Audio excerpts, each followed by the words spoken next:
بینظیر آپ کی کیا رائے ہے؟ کیا جیسے فخر کہہ رہے ہیں ان کی رائے میں ایک آدھ دن انتظار کرنے کی یا لچک دکھا سکتی ہے حکومت، اگر منڈے کی بات کی جا رہی ہے تو کیا حکومت کو انتظار کر لینا چاہیے منڈے تک تاکہ خان صاحب سے مشاورت ہو جائے باقی رہنماؤں کی بھی، یا چل لیں آگے، کوئی فائدہ نہیں ہے اس کا؟ علینا حکومت تو جلد بازی میں ہے، حکومت اس کو جلدی سے پاس کرانا چاہتی ہے، چاہے وہ منڈے تک ویٹ کرے۔ میں تو کہتی ہوں منڈے نہیں، آپ اس میں اور وقت لیں، کنسنسس بنائے۔ اصل میں تو آپ کو ایسے ہی کرنا چاہیے، صرف سیاسی جماعتوں کے ساتھ نہیں، سول سوسائٹی کو اس میں شامل کریں، ججز کو بھی شامل کر لیں، شاید وہ بہتر بتا سکتے ہیں کہ کس قسم کے جوڈیشل ریفارمز کی ضرورت ہے، لیکن جس قسم کے حالات میں آپ یہ آئینی ترمیم لا رہے ہیں وہ بالکل درست نہیں ہے۔ جس طرح جلد بازی دوسرا جس قسم کے ہم بیانات سن رہے ہیں، جس طرح اس دن ہم نے سینٹ میں سنا کہ کچھ سینیٹرز کہہ رہے ہیں ان کے بیٹے جو ہیں وہ لاپتہ ہیں، ان کو نہیں پتا وہ کدھر ہے۔ اسی قسم کی بات کچھ دن پہلے ہم نے پنجاب اسمبلی میں سنی، ایک پی ٹی آئی کی ایم پی اے ہیں اور ایم این اے ہیں، ان کے بیٹے کے بارے میں بھی یہ کہا جا رہا ہے کہ شاید ان کا پتہ نہیں ہے۔ مجھے نہیں پتا یہ بات کتنی درست ہے، لیکن یہ بڑے سیریس قسم کے الزامات ہیں۔ اب وہ تو بلکہ پنجاب اسمبلی میں رو پڑی کہ ان کو نہیں پتا تھا کہ پچھلے کچھ دنوں سے ان کا بیٹا جو ہے وہ کدھر ہے۔ تو ان حالات میں اس جلد بازی میں اگر آپ کوئی بھی کام کریں گے تو وہ غلط ہے، اور اسے پتہ چلتا ہے کہ آپ کی نیت کیا ہے۔ دیکھیں، میں یہ جو نیا ڈرافٹ آیا ہے، میں تو اس کو پڑھ کے میرے خیال سے تو ابھی تک حکومت کا ایک ہی پوائنٹ ایجنڈا ہے کہ آپ نے جسٹس منصور علی شاہ کو چیف جسٹس نہیں بننے دینا۔ چلیں اس کو آپ 2 پوائنٹ ایجنڈا کر لیں، جسٹس منیب کو بھی آپ نے چیف جسٹس نہیں بننے دینا۔ اور اس ڈرافٹ میں بھی گھوم پھر کے بات وہی آ جاتی ہے جو پہلا ڈرافٹ آیا تھا، اس میں بھی یہی بات تھی کہ 3 ججز کا پینل ہوگا، جس میں سے پارلیمنٹری کمیٹی جو ہے وہ چنے گی کہ کون اگلے چیف جسٹس ہوں گے۔ اچھا، آن پیپر تو آپ کو بالکل لگتا ہے کہ ٹھیک ہے، کوئی اتنی بری بات نہیں ہے، 3 ججز ہیں، تینوں قابل ہیں، ان میں سے آپ کسی ایک کو چوز کر لیں۔ لیکن ہمیں بھی پتا ہے، آپ کو بھی پتا ہے، جو دیکھ رہے ہیں ان کو بھی پتا ہے کہ یہ میرٹ کے بیسس پہ تو نہیں فیصلہ ہوگا کہ اگلا چیف جسٹس کس کو بننا چاہیے۔ یہ تو پہلے سے ہی حکومت نے فیصلہ کر لیا ہے کہ نہ ہی جسٹس منصور ہوں گے، نہ ہی جسٹس منیب ہوں گے، جسٹس یایا ہوں گے۔ اور اس کے اوپر ڈرافٹ میں انہوں نے ایک اور بھی بڑی مزے کی چیز لکھی ہے، اس میں ایک لائن ایڈ کی ہے جس سے مجھے لگتا ہے کہ حکومت کو شاید تھوڑا سا ڈر ہے کہ شاید جسٹس یایا بھی نہ مانے چیف جسٹس بننے کے لیے، جس حالات میں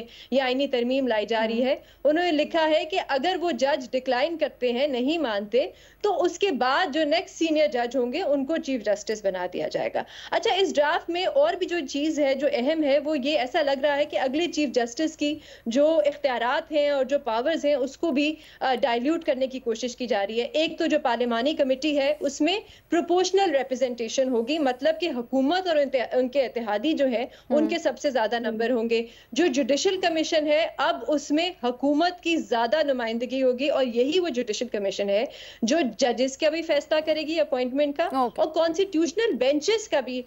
فیصلہ کرے گی۔ اچھا، ایک تیسری چیز ہے، تھوڑا سا آپ نے مجھے ٹائم دینا ہے پلیز، میں تھوڑا سا سمجھانا چاہتی ہوں جو مجھے سمجھ آئی ہے اس معاملے پہ۔ تیسری چیز جو اس میں اہم ہے، تھوڑا سا کم ٹائم لے لیں کیونکہ سیاسی سوال میرے بہت زیادہ ہیں آپ سے۔ اس میں اہم ہے وہ یہ ہے کہ ایویلیویشن کی بات کی جا رہی ہے اس ڈرافٹ میں، کہ ججز کی ایویلیویشن کی جائے گی۔ اچھا، اس میں ایک لفظ شامل کیا گیا ہے ایفیشنسی، کہ چیک کیا جائے گا کہ جو جج ہیں ان کی ایفیشنسی ہے یا نہیں ہے۔ تو اس سے تو یہی لگتا ہے علینا کہ وہ جو ہائی کورٹ کے ججز ہیں جو ذرا سخت سوال پوچھتے ہیں، آڈیو لیکس جیسا کیس اٹھاتے ہیں، جو 6 ججز ہیں جو خط لکھتے ہیں، ان کی ذرا پرفارمنس کو ایویلیویٹ کیا جائے گا، دیکھا جائے گا کہ ایفیشنسی ہے یا نہیں۔ ایفیشنسی کا کیا مطلب ہے کسی نے ہمیں سمجھانے کی کوشش بھی نہیں کی اس ڈرافٹ میں۔ اور جو آپ نے باتیں کی وہ بہت اہم، اور یقیناً اس کے اوپر ہمیں تفصیلاً بات کرنی چاہیے۔ لیکن مظہر عباس صاحب، یہ سب ڈیلیز جس چیز کے لیے ہو رہی ہیں، یعنی اتفاق رائے، کیا آپ سمجھتے ہیں وہ ہو سکتا ہے؟ کتنا امکان ہے اس چیز کا؟ اور اگر نہیں ہوتا تو پھر حکومت کو پروسیڈ کرنا چاہیے؟ دیکھیں، پہلی چیز تو یہ کہ اگر مولانا آن بورڈ ہو جاتے ہیں اور پی ٹی آئی نہیں بھی ہوتی تو میرا خیال ہے گورنمنٹ کا ایک اپر ہینڈ ہو جائے گا، اور اس کی 2 وجہیں۔ ایک وجہ یہ کہ مولانا پھر پی ٹی آئی جو ہے وہ پی ٹی آئی اور مولانا کے درمیان ایک دراڑ آ جائے گی۔ اگر مولانا جو ہے وہ حکومت اور مولانا کے درمیان ایگریمنٹ ہو جاتا ہے اور اس کے بعد مولانا کے لوگ ووٹ دے دیتے ہیں اس ترمیم کے حق میں، تو پھر پی ٹی آئی آئسولیٹڈ ہوگی۔ اور جہاں تک یہ کہ اتنا ہیسٹ کیوں ہے، دیکھیے کل بلاول بھٹو نے جو تقریر کی اور جو انداز اپنایا وہ کسی بھی طریقے سے ایک جمہوری لیڈر کا انداز نہیں ہوتا۔ نہیں ہوگا، نہیں ہوتا. آپ یہ نہیں کہتے کہ اب ہم دیکھیں خود ہی کہہ رہے ہیں, آپ دیکھ لیں نا تقریر میں, آپ یہ کہہ رہے ہیں کہ میں چاہتا ہوں کہ کنسنسس ہو جائے, میں چاہتا ہوں کہ, لیکن اگر نہیں ہوا تو ہم ایک بروٹ میجورٹی کے تحت وہ کروا لیں گے, اور یہ کوئی اچھا فیصلہ نہیں ہوگا, یہ کوئی مقبول فیصلہ نہیں ہوگا, لیکن پھر چوائس نہیں ہوگی. میرا نہیں خیال کہ ایک ایسے موقع پہ جب آپ کی بات چیت بھی چل رہی ہو, اور جب آپ کی مولانا سے ایک انٹریکشن بھی ہو رہا ہو, چیزیں ہو رہی ہوں, تو ایک میچورڈ پولیٹیکل لیڈر کو اس انداز میں, کیونکہ اگر آپ نے فرض کریں اس طرح کروا لیتے ہیں تو پھر آپ کون سی روایت, آپ خود ہی کہہ رہے ہیں کہ یہ اچھی روایت نہیں ہوگی, اس کا مطلب ہے آپ ایک خراب روایت کی بنیاد ڈال رہے ہیں. تو میرے خیال میں اتنی, اور مجھے لگ یہ رہا ہے کہ گورنمنٹ ہر صورت میں چاہتی ہے کہ منڈے یا ٹیوزڈے تک یہ نوٹیفائی ہو جائے, یہ ایون 24 کا انتظار بھی نہ کیا جائے, اور جتنی جلدی میں, کیونکہ جتنی جلد بازی میں لگ رہی ہے, کبھی بھی میں نے آئینی ترمیم اس انداز میں ہوتی نہیں. ہاں, نواز شریف صاحب کی جب 2/3 میجورٹی تھی تو وہ ضرور ایک غالباً 14ویں ترمیم تھی جس انداز میں پاس کی گئی تھی. اس طرح آپ ایک تو اب آپ کی فرض کریں کہ آج پاس ہو جاتی ہے, فرض کریں کل تک ہی آپ سارا, کل منڈے کے پہلے ہاف تک آپ یہ ساری چیزیں کر لیتے ہیں, تو آپ کیا سمجھ رہے ہیں, کیا اسموتھ سیلنگ ہو جائے گی,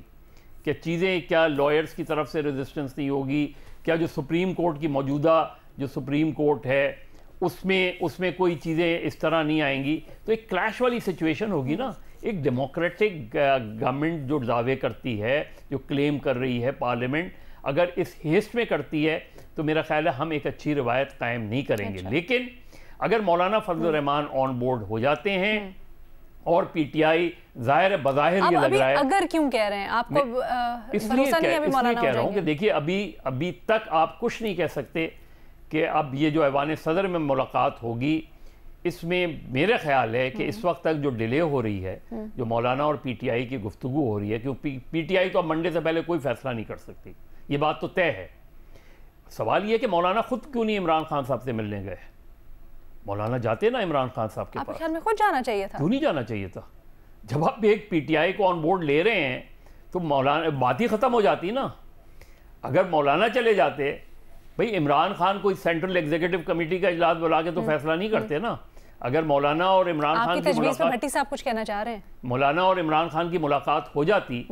تو بہت سی چیزیں, آؤٹ کم کیا ہوتا ہے ایک الگ بات ہے. لیکن اگر مولانا اس سٹیج پر گورنمنٹ کے ساتھ, گورنمنٹ کی بات پہ جس طرح بلاول بھٹو کہہ رہے ہیں کہ مولانا کا ڈرافٹ ہے, اس پہ اتفاق رائے ہو گیا ہے, تو اب مولانا سب سے زیادہ ایک بہتر پوزیشن میں بھی ہیں اور سب سے زیادہ مشکل پوزیشن میں بھی ہیں. اور مشکل پوزیشن میں اس لیے ہیں کہ اس کے بعد مولانا ہوں گے گورنمنٹ الائی کہلائیں گے, پھر پی ٹی آئی اور مولانا کے درمیان وہ ایک دراڑ پڑ جائے گی, جو کہ میرا خیال ہے مولانا نہیں چاہتے. اسی لیے غالباً ڈیلے ہو رہی ہے ایوان صدر کی ملاقات, کہ مولانا چاہ رہے ہیں کہ پی ٹی آئی ایگری کر جائے. اچھا,